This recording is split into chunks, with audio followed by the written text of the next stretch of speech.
नमस्कार, मैं हूं संजय शर्मा। आप देख रहे हैं 4 PM न्यूज नेटवर्क। महाराष्ट्र में हूं, मुंबई के अलग अलग हिस्सों में घूम रहा हूं, लोगों से बात कर रहा हूं। बड़ी मजेदार एक बात सामने नजर आ रही है। लोग कह रहे हैं मुख्यमंत्री कौन बनेगा ये तो तय नहीं है, लेकिन शिंदे नहीं बनेंगे ये तय है। अमित शाह ने बयान भी दे दिया कि अभी तो शिंदे मुख्यमंत्री है, लेकिन बाद में कौन बनेगा ये हम मिलजुल कर तय कर लेंगे। जाहिर है कि महाराष्ट्र में बहुत कुछ उल्टा पुल्टा हो सकता है। मैं ये भी कहने को तैयार हूं कि भरोसा नहीं है इधर के खेमे का आदमी उधर नहीं चले जाए, उधर का आदमी इधर ना आ जाए।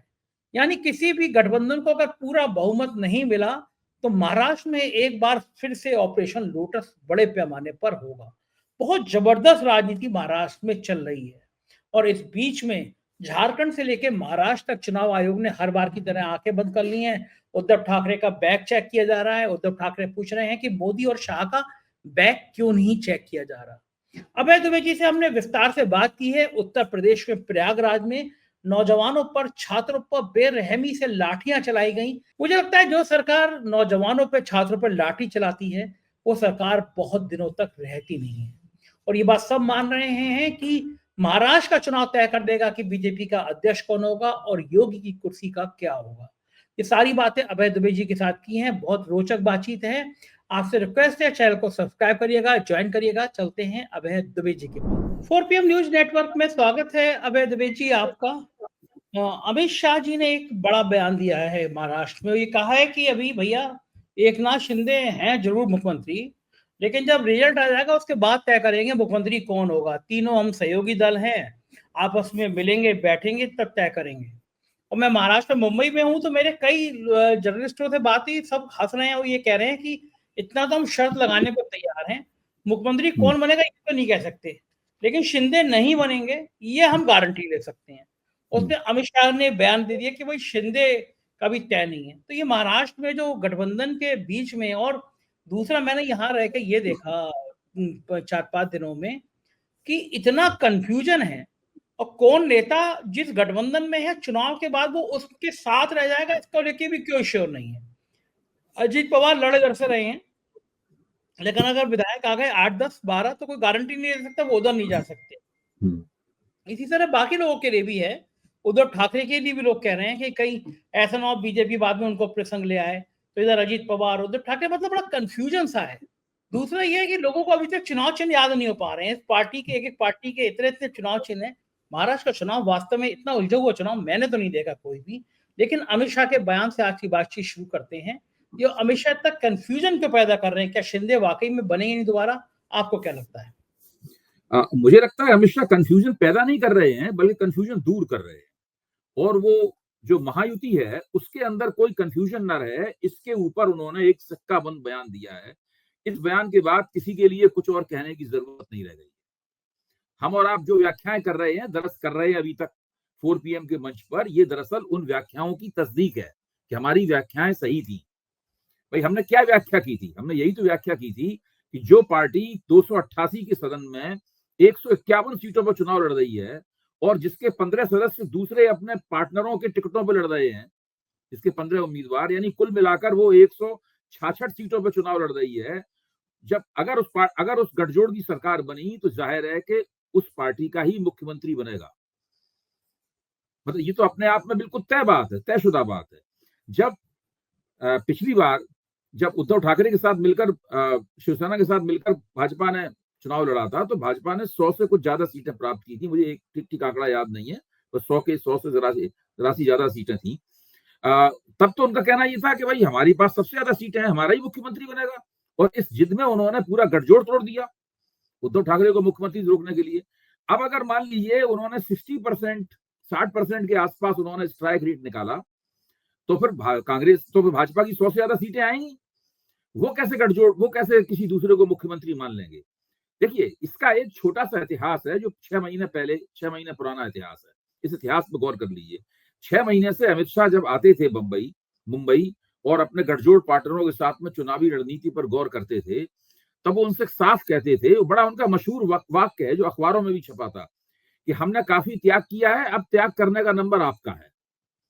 तो अब ये दो तरह के त्याग हैं, मतलब हमने त्याग किया वो, और आपसे जो त्याग की हम अपेक्षा करते हैं वो। तो अमित शाह के त्याग का क्या मतलब था? मेरी समझ में अमित शाह के त्याग का मतलब था, वो एकनाथ शिंदे से कहते थे कि आपकी तो मुख्यमंत्री बनने की औकात थी नहीं, ना आपके पास इतने सदस्य थे, आपकी महत्वाकांक्षा भी कभी नहीं थी, आपने कभी दावा भी नहीं किया मुख्यमंत्री बनने का, आप तो थाने स्तर के नेता थे उद्धव ठाकरे के मुकाबले, हमने आपको मुख्यमंत्री बनाया, कितना बड़ा त्याग है। फिर हमारा जो मुख्यमंत्री रह चुका था बंदा देवेंद्र फडणवीस, उसको हमने डिवोट करके, उसकी पदावंती करके उसको उप मुख्यमंत्री बनाया, उसको शपथ लेने पर उप मुख्यमंत्री के मजबूर किया, कितना बड़ा त्याग है। इसके बाद में अजित पवार से कहते थे, अजित पवार के लिए त्याग का मतलब ये था कि हम तो आपको भ्रष्ट कहते थे, आपको जेल में डालने की तैयारी कर रहे थे, चक्की पीसिंग कह रहे थे हम तो, हमने आपको उप मुख्यमंत्री बनाया और वित्त मंत्री भी बनाया साथ में राज्य का, कितना बड़ा त्याग है। तो हम तो इतना ज्यादा त्याग कर चुके हैं, अब त्याग की आपकी बारी है। तो उस त्याग का क्या मतलब है, जो उनकी बारी है, उस त्याग का मतलब ये है कि अब आप अगली सरकार में जूनियर पोजीशन स्वीकार कीजिए, आपको भाजपा का जूनियर पार्टनर बन के रहना है और आप सत्ता का सुख भोगेंगे, लेकिन हम बताएंगे कि आप किस पद पर रहेंगे, उसके बाद सत्ता का सुख भोगेंगे। अमित शाह की तरफ से बिल्कुल स्पष्ट घोषणा है कि भारतीय जनता पार्टी का मुख्यमंत्री बनेगा अगर महायुति की सरकार बनती है। और नरेंद्र मोदी ने अपने भाषणों में ये कहना शुरू कर दिया है। भाई नरेंद्र मोदी अपने भाषणों में क्या बोल रहे हैं, मैंने तो खुद सुना है वो बोलते हुए, वो साफ तौर पर कह रहे हैं कि मैं देवेंद्र जी के साथ बैठकर उनके मन का काम करूंगा। भाई देवेंद्र जी के साथ बैठ के अपने मन का काम आप क्यों करेंगे, अगर मुख्यमंत्री एकनाथ शिंदे होंगे या मुख्यमंत्री अजित पवार होंगे या कोई गैर भाजपा मुख्यमंत्री होगा। अच्छा, अमित शाह, मुझे मालूम है कि वो देवेंद्र फडणवीस को कोई ज्यादा पसंद नहीं करते, लेकिन चूंकि नरेंद्र मोदी बोल रहे हैं इसलिए अमित शाह ने भी इस बात को घुमा फिरा के बोलना शुरू कर दिया है। तो भाजपा की तरफ से स्पष्ट रूप से देवेंद्र फडणवीस के नाम का मुख्यमंत्री पद के लिए प्रचार हो रहा है। तो एकनाथ शिंदे का वो अंदेशा बिल्कुल सही साबित हुआ जब वो रात में उन्हें एक टीवी चैनल के कार्यक्रम में जाना था, उन्होंने वायदा कर दिया था, टाइम भी दे दिया था, लेकिन वो नहीं जा पाए क्योंकि उनके बंगले पर वो रणनीति वाली बैठक शुरू हो गई जिसमें ये तय होना था कि भाई भाजपा के दफ्तर में तो पोस्टर तैयार हो रहा है, इसमें देवेंद्र फडणवीस को मुख्यमंत्री के चेहरे पे पेश किया जाएगा, तो उसकी रोकथाम कैसे की जाए। अब उनके पास रोकथाम करने का कोई जरिया रहा नहीं है। बाजी शिंदे और अजित पवार दोनों के हाथ से निकल चुकी है पूरी तरीके से। वो ये समझ गए हैं कि अगर महायुति में रहना है, अब मतलब उनके पास कोई विकल्प नहीं है, महायुति में रहना है तो भाजपा की मातहती स्वीकार करनी होगी। वो जमाना चला गया जब उद्धव ठाकरे की सरकार तोड़ने के लिए उनको मुख्यमंत्री और उनको उप मुख्यमंत्री बनने का मौका मिल गया था। अब जब चुनाव परिणाम आएंगे तो स्पष्ट रूप से भाजपा का व्यक्ति मुख्यमंत्री बनेगा। वो एकनाथ शिंदे हो सकते हैं, वो राव साहब दानवे हो सकते हैं, या फिर कोई मोहन यादव जैसा कोई अज्ञात कुलशील अनजान व्यक्ति, राजनीति के संदर्भ में कह रहा हूं, वैसे संदर्भ में नहीं, कोई ऐसी राजनीतिक हस्ती हो सकती है इसको कोई ना जानता हो, लेकिन शिंदे के मुख्यमंत्री बनने का कोई चांस नहीं है। और अजित पवार को सोचना चाहिए कि शायद इस बार उन्हें उप मुख्यमंत्री भी ना बनाया जाए। अगर भाजपा की 100 से ज्यादा सीटें आई तो फिर इस सरकार में हो सकता है उप मुख्यमंत्री नाम का कोई पद हो भी ना। तो वहां महायुति में तो बिल्कुल मामला साफ हो गया है। तो अमित शाह ने जितने भी भ्रम थे, जितने भी अटकलें थी, उन सब अटकलों पर विराम लगा दिया है ये कहकर। अच्छा, ये बात तो शिंदे और पवार को भी समझ में आ रही होगी कि अगर भारतीय जनता पार्टी के 100 से ज्यादा विधायक आ गए तो अपनी बैंड बज जाएगी, अपनी छुट्टी हो जाएगी, प्रेशर ऑफ पॉलिटिक्स नहीं कर पाएंगे। तो आपको क्या लगता है अजीत पवार का और शिंदे का प्लान बी क्या होगा? उनको कोई प्लान बी नहीं है भाई। कोई अजित पवार का तो एक ही प्लान बी हो सकता है कि वो अपना बोरिया बिस्तर उठा के महायुति से बाहर चले जाएं और अपने चाचा के चरणों में बैठ जाएं, उनके पैर पकड़ ले। हालांकि चाचा बहुत नाराज है, लेकिन एक बार जब वो पैर पकड़ लेंगे तो फिर सुप्रिया भी कहेंगे भाई दादा आ गए हैं, अब जरा इनकी इज्जत रखी जाए। वो तो सीधी बात ये है, वो ऐसा कर सकते हैं। शिंदे के पास ऐसा करने का भी मौका नहीं है क्योंकि उद्धव ठाकरे बहुत ज्यादा नाराज है उनसे। उद्धव ठाकरे का मुख्यमंत्री पद अजित पवार ने थोड़ा ना छीना है, वो तो शिंदे ने छीना है। अजित पवार तो बाद में, अजित पवार की भूमिका तो कोई खास थी नहीं। शिवसेना जो टूटी है उसमें तो शिंदे की भूमिका है। तो वो शिंदे की वापसी का कोई मौका नहीं है। शिंदे का राजनीतिक कैरियर महायुति की भाजपा के नेतृत्व में चलने वाली सरकार में कुछ दिन और चलेगा। तो फिर जैसे जैसे भाजपा उनके थाने और उसके आसपास के इलाके में जो उनका एक आधार क्षेत्र है, उस आधार क्षेत्र में जैसे ही अपनी घुसपैठ बनाएगी भाजपा, वैसे वैसे शिंदे का राजनीतिक करियर खात्मे की तरफ जाने लगेगा। लेकिन अभय जी, आपने कहा कि अजीत पवार के पास एक विकल्प है कि चाचा के चरणों में बैठ जाएं, महाविकास आघाड़ी के समर्थन में शामिल हो जाएं। लेकिन बड़ी समस्या है कि जैसे ही वो शरद पवार के पास जाएंगे तब तक ईडी जो है वो घर पे आ जाएगी। आपने देखा नहीं सोरेन के ये सब इस बात पर निर्भर है। देखिए, महाराष्ट्र, आपने जो कहा ना कि महाराष्ट्र के चुनाव में कुछ कह पाना मुश्किल है, इसके और भी कई कारण, आपने जो कारण बताया वो कारण है ही, इसके और भी कई कारण है। वो इसलिए मुश्किल है उस चुनाव के बारे में और कुछ कह पाना कि एक तो चुनाव आयोग ने सरकार के दबाव में महाराष्ट्र के चुनाव को बहुत पीछे खींचा। भाई, हरियाणा के साथ ही करा देना चाहिए था। इतना पीछे खींचा कि केवल जिस दिन चुनाव परिणाम आएगा उसके 3 दिन बाद नई विधानसभा का घटित होना जरूरी है कानूनी रूप से। अच्छा, अगर मान लीजिए कोई ऐसा परिणाम निकला इसमें किसी भी मोर्चे को पूर्ण स्पष्ट बहुमत नहीं मिला, तो उन 3 दिन में सरकार नहीं बन पाएगी और वहां राष्ट्रपति शासन लगाना पड़ेगा, तब सरकार बनेगी। एक तो ये स्थिति है जिससे बहुत और ज्यादा पेचीदगी हो गई है। स्पष्ट बहुमत ना मिलने का मतलब है राष्ट्रपति शासन लगना और उसके बाद पता नहीं क्या होगा, ये कुछ नहीं कह सकते। मेरा कहना यह है कि ये जो पेचीदगी है, ये पेचीदगी बहुत जबरदस्त है और उस वक्त जो राजनीतिक शक्तियों का जब संतुलन बदलेगा, यानी महायुति से कुछ विधायक अजित पवार के नेतृत्व में इधर ट्रांसफर होंगे। देखिए, गठजोड़ जो होता है, गठजोड़ अपने आप में कोई पार्टी तो है नहीं। गठजोड़ की एक पार्टी गठजोड़ छोड़ जाती है तो दल बदल का आरोप थोड़ा लग सकता है। तो अजित पवार के विधायकों का उनके ऊपर इतना दबाव पड़ेगा कि वो कुछ नहीं कर पाएंगे।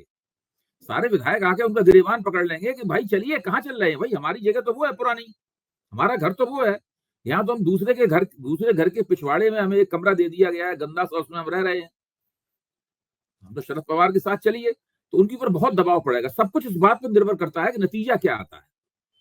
अगर नतीजे इस तरह के आए, मिले जुले नतीजे आए, यानी किसी को स्पष्ट बहुमत नहीं प्राप्त हुआ, तो कुछ भी हो सकता है, मैं आपको बताऊं। हाँ, ये ठीक बात है कि दबाव तो ऐसे भी बढ़ेगा कि नवाब मलिक जैसे नेता अजीत पवार के साथ हैं, जैसे भारतीय जनता पार्टी दाऊद इब्राहिम का साथी होने का आरोप लगा रही थी।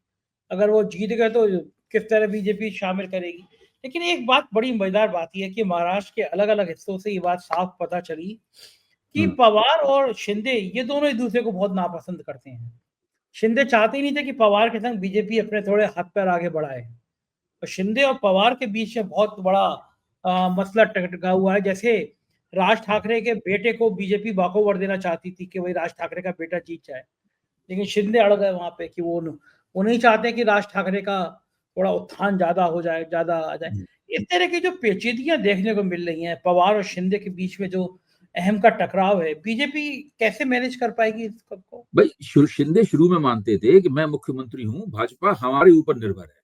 तो भाजपा ने उस निर्भरता को कम करने के लिए राष्ट्रवादी कांग्रेस भी तोड़ी और अजित पवार को सामने लाई। तो जाहिर है कि शिंदे को अजित पवार नापसंद आएंगे। फिर भाजपा ने अपनी तरफ से इनको पकड़ा, राज ठाकरे को पकड़ा।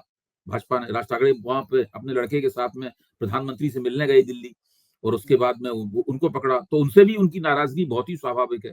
तो महायुति के अंदर बहुत काट फांस है। मैं ये नहीं कह रहा हूँ अघाड़ी में काट फांस नहीं है, वहां काट फांस दूसरे तरह की है, इस तरह की नहीं है अघाड़ी में। देखिए, आप जो जिन्हें हम लोग कहते हैं कि बागी उम्मीदवार, विद्रोही उम्मीदवार भी महायुति में तकरीबन दूनी संख्या में है अघाड़ी के मुकाबले। फिर महायुति में यह भी नहीं तय है कि भाजपा का मुख्यमंत्री पद का चेहरा देवेंद्र फडणवीस ही होंगे या एन मौके पे कोई और भी हो सकता है। देखिए, जब आप शिंदे को हटाएंगे मुख्यमंत्री पद से, तो शिंदे एक मराठा हाइफन कुणबी, शिंदे की जातिगत अस्मिता क्या है? शिवाजी की सेना में शिंदे और गायकवाड़ जैसे लोग होते थे, वो बड़े बड़े सेनापति होते थे। ये लोग कुणबी क्षेत्र, मतलब कुणबी दायरे के लोग हैं।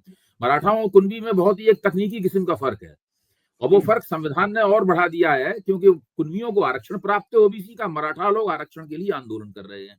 लेकिन जो मनोज जरांगे पाटिल हैं, जो आरक्षण एक्टिविस्ट हैं, वो लगातार कुणबियों को ओबीसी का प्रमाण पत्र नहीं मिल रहा है, इसके लिए संघर्ष करते हैं, मिलना चाहिए, मतलब कुणबियों के साथ अपने आप को जोड़ने के लिए तैयार है। तो जो मराठा और कुणबी हैं, उनका रुझान अघाड़ी की तरफ है। जरांगे पाटिल को शरद पवार का आदमी माना जाता है। अच्छा, अब ये इस जो महायुति में कुर्मियों के वोट अगर कोई ला सकता है तो केवल शिंदे ही ला सकते हैं कुर्मियों के वोट। तो इस प्रकार की बहुत सी ऐसी स्थितियां हैं इसके अंदर। दूसरे, अगर शिंदे को हटाने से एक बहुत बड़ा समाज जो करीब 60% हो, सॉरी करीब 38% समाज है मराठा और कुर्मियों का, उसको अगर संतुष्ट करना है महायुति सरकार को, तो उन्हें एक मराठा को मुख्यमंत्री बनाने पर जोर पड़ेगा उनके ऊपर। तब राव साहब दानवे का नंबर आएगा और कहा जाएगा कि भाई ब्राह्मण और जो कायस्थ प्रभु हैं वो तो कुल मिला के पूरे महाराष्ट्र में 4% हैं। भाई ब्राह्मणों की और कायस्थ प्रभुओं की संख्या कितनी है, जिनको आप ऊंची जात का बोल रहे हैं, उनकी संख्या तो केवल 4% है महाराष्ट्र में। तो फडणवीस तो उस 4% से भी कम एक समुदाय है, ब्राह्मण समुदाय, उसकी नुमाइंदगी करते हैं जातिगत रूप से देखा जाए तो ये अब देखिए पूरे वर्धा के इलाके में और दूसरे तमाम इलाकों में भाजपा समर्थक हैं, सब कह रहे हैं देवेंद्र फडणवीस को मुख्यमंत्री बनना चाहिए, देवेंद्र फडणवीस को मुख्यमंत्री बनना चाहिए। तो भाजपा ने तो देवेंद्र फडणवीस को मुख्यमंत्री बनाने के लिए कमर कस रखी है, या आप कह सकते हैं अपने किसी व्यक्ति को मुख्यमंत्री बनाने के लिए कमर कस रखी है। वो पूरी तरीके से खुलकर इसमें लड़ रही है, उसको इसकी कोई परवाह नहीं कि अजित पवार को कितना बुरा लग रहा है और एकनाथ शिंदे को कितना बुरा लग रहा है। इनको सीटें इतनी कम मिली हैं कि वो भाजपा के मुकाबले आ ही नहीं सकते, और अगर भाजपा हारी तो महायुति बुरी तरीके से हार जाएगा, क्योंकि सारे अंडे जो है 166 अंडे, 288 अंडों में से 166 अंडे तो भाजपा के हैं। सही बात है, एक ही डोगरी में रखे हैं उनको तो 60% स्ट्राइक रेट निकालना ही निकालना है, वरना तो चुनाव हार जाएंगे वो। इसके मुकाबले अगर अघाड़ी पे देखें तो अघाड़ी में क्या है, 101 सीटों पे कांग्रेस लड़ रही है, शायद 95-96 सीटों पे उद्धव ठाकरे की शिवसेना लड़ रही है, और 86-87 सीटों पर शरद पवार की राष्ट्रवादी कांग्रेस लड़ रही है। तो वहां पे आप देखिए कमोवेश वो लोग समान धरातल पर हैं। वहां तीनों के तीनों जो पार्टनर हैं उनको अच्छा प्रदर्शन करना है। तो यहाँ पे तो केवल भाजपा का अच्छा प्रदर्शन करना ही सबसे बड़ी शर्त है। सही बात, वरना तो बैंडी बच जाएगी। अच्छा, ये चुनाव आयोग को तो पता नहीं, मतलब क्या ही कहा जाए, वो तो है ही उनके। उधर सोरेन के यहाँ ईडी के ठिकानों पे छापेमारी, ईडी की छापेमारी सोरेन के ठिकानों पर। इधर उधर ठाकरे का बैग चेक कर लिया गया हेलीपैड पे, हेलीकॉप्टर से उतरते ही। उद्धव ठाकरे ने कहा भी है कि वो हिम्मत है मोदी और शाह के भी बैग चेक करो। ये जो इस्तेमाल होता है, इनको लगता नहीं कि जनता में गुस्सा आएगा, रिएक्शन होगा? देखिए इसमें है ये कि सभी सरकारें, चाहे कांग्रेस की रही हो या कोई और सरकार रही हो, वो लोग सरकारी मशीनरी का अपने पक्ष में इस्तेमाल करते रहे हैं हमेशा से। लेकिन भारतीय जनता पार्टी ने इसमें जो आंख का लिहाज था उसको खत्म कर दिया है पूरी तरह। यहाँ खुलकर बिल्कुल नंगे होकर सरकारी एजेंसियों का सत्तारूढ़ गठजोड़ या पार्टी के पक्ष में इस्तेमाल हो रहा है, और उनको इस बात की कोई परवाह नहीं है कि इसमें उनकी निंदा होती है, आलोचना होती है, उनकी ऊपर छीटाकशी हो रही है, टिप्पणियां हो रही हैं, अदालतें कुछ कह रही हैं, चुनाव आयोग की निंदा, ये सब भाजपा इस बात इन बातों से संकोच में नहीं आती। ये सब बातें कह के भाजपा को शर्मसार नहीं कर सकते। भाजपा शर्मसार होने की जो सीमा है उससे परे चली गई, उस पर कोई फर्क नहीं पड़ता। उद्धव ठाकरे खूब कहते रहे कि आप अमित शाह और मोदी के बैग क्यों नहीं चेक करते, इससे उन पर कोई असर नहीं पड़ता। जैसे हम लोग कहते हैं बड़े उससे अदा के साथ में, कोई भारतीय जनता पार्टी वाले सांप्रदायिक है, हम सोचते हैं हमने उनकी आलोचना कर दी, वो मनी मन बहुत खुश होते हैं इस बात से। हम जब कहते हैं कि भाई वो सांप्रदायिक हैं, वो मुसलमान विरोधी हैं, वो धर्म के आधार पर समाज को बांटना चाहते हैं, तो हम सोचते हैं कि हमने इस आलोचना करके उन्हें आड़े हाथों ले लिया है और कुछ ऐसी बात कह दी है इससे उनको थोड़ा आघात लगेगा। लेकिन उनके ऊपर उल्टा असर होता है, वो तो मनी मन खुश होते हैं, बिल्कुल ठीक बात बोल रहा है, हम तो है ही ऐसे, हमारी ब्रांडिंग है, हमारी राजनीति है, बिल्कुल ठीक सही वो बात बोल रहा है, तो वो तो और खुश होते हैं।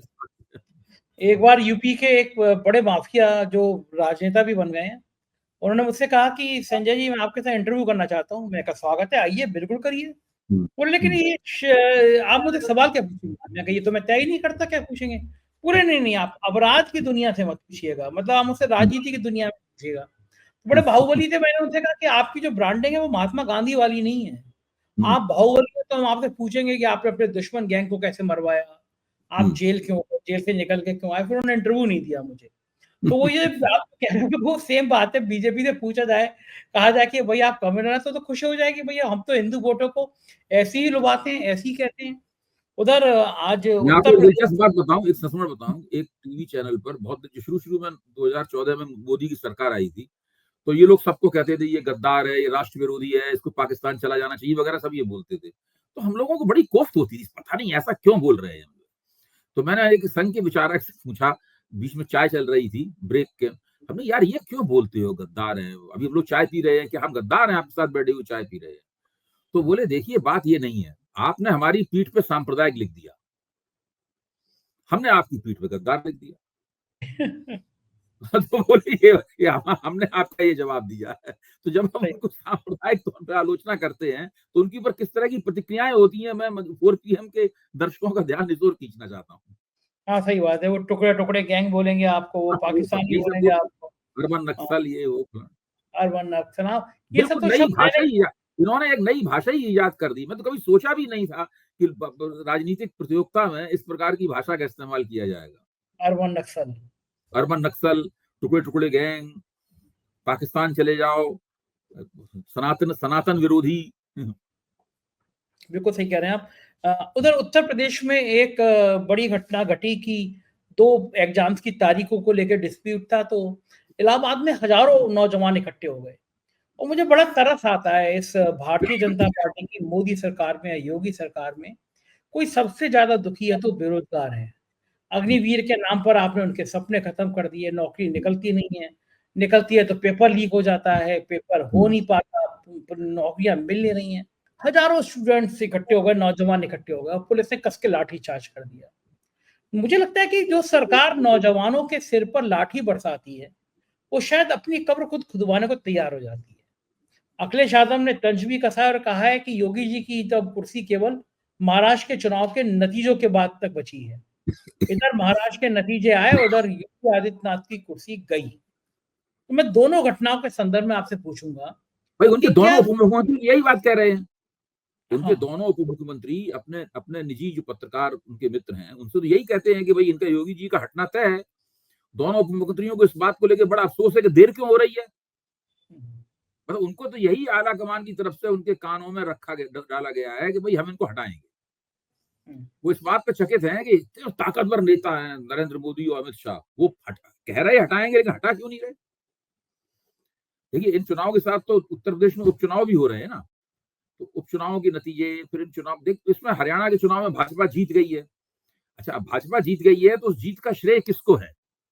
उस जीत का श्रेय राष्ट्रीय स्वयंसेवक संघ को है कि भारतीय जनता पार्टी को है। राष्ट्रीय स्वयंसेवक संघ ने स्पष्ट कहा है कि हमने इस चुनाव में भाजपा को जिताने के लिए बहुत मेहनत की। पहले वो ये बात नहीं कहता था, कभी आपने सुना भाजपा संघ ने ये बात कही है। इस बार संघ ने खासतौर से ये कहा है कि हमने चुनाव जिताया है। इसी तरह महाराष्ट्र के लिए भी अखबारों में खबरें छपवा रहे हैं वो संघ ने 65 मीटिंगें की हैं या 600 मीटिंगें की हैं महाराष्ट्र में चुनाव जीतने के लिए, सब अपने स्वयंसेवकों को खड़ा कर दिया है। संघ महाराष्ट्र के चुनाव में भी अगर राजनीतिक सफलता मिलती है तो उसका भी पूरा श्रेय लेने की कोशिश करेगा, ताकि किसी भी तरीके से भारतीय जनता पार्टी को अगर कोई ब्राउनी पॉइंट्स मिलते हैं चुनाव के जीतने से तो वो ना मिल पाए। वो मोदी और शाह के झोली में सारा श्रेय नहीं डालने देना चाहता, क्योंकि मोदी शाह और संघ के बीच में एक दो तरह की एकता भी है, मतलब विचारधारात्मक एकता, वो सब एकता भी है, लेकिन साथ में उन लोगों के बीच में संघर्ष भी है। और उस संघर्ष के केंद्र में योगी आदित्यनाथ की हस्ती ही है कि इनको मुख्यमंत्री रहना है या नहीं रहना है। हाँ, ये बिल्कुल। अच्छा, आपको क्या लगता है कि अगर महाराष्ट्र में महायुति की यानी भाजपा की सरकार बनी या नहीं बनी, योगी आदित्यनाथ की राजनीति को क्या सूट करता है कि महाराष्ट्र में बीजेपी समर्थित सरकार बन जाए या ना बन जाए? उनकी कुर्सी को कम खतरा कब पैदा होगा कि यहाँ महाराष्ट्र में सत्ता मिले तो या ना मिले तो?